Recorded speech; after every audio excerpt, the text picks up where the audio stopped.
The 1783 Treaty of Paris ended the Revolutionary War, affirming U.S. independence from Britain.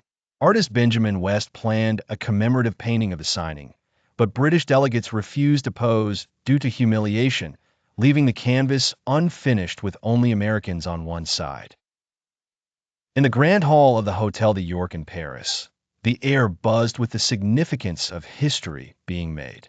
The year was 1783, and the American Revolutionary War had drawn to a close, ushering in a new era of independence for the fledgling United States. The Treaty of Paris was about to be signed, officially recognizing this monumental shift, and the world's eyes were fixed on the American delegation tasked with sealing the deal. Among the representatives stood Benjamin Franklin, John Adams, and John Jay. Their faces were etched with the gravity of their responsibility and the triumph of their journey. Standing beside them was Benjamin West, a celebrated American artist in London, who had envisioned immortalizing this historic moment on canvas. West's plan was to capture the scene, the dignitaries, and the essence of a newfound freedom.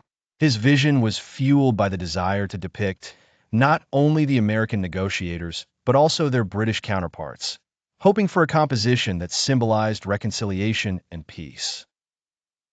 The British delegation, prominent figures who had served King George III, would provide the contrast between old and new, a visual representation of diplomatic victory. However, beneath the honorable intentions, the British delegation felt the sting of defeat.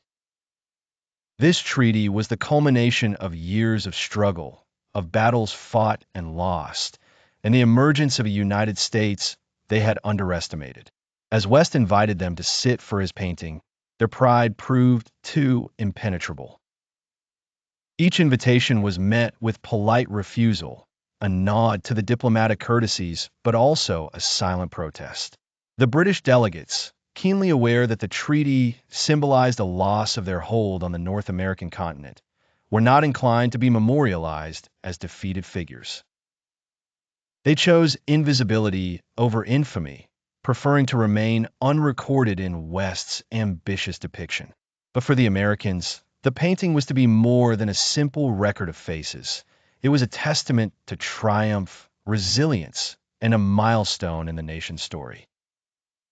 In the absence of the British faces, the canvas became a stage for an incomplete narrative.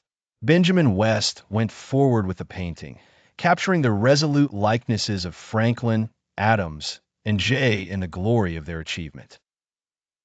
On one side of the canvas, their figures stood proudly, their expressions alive with the satisfaction of a hard-won independence.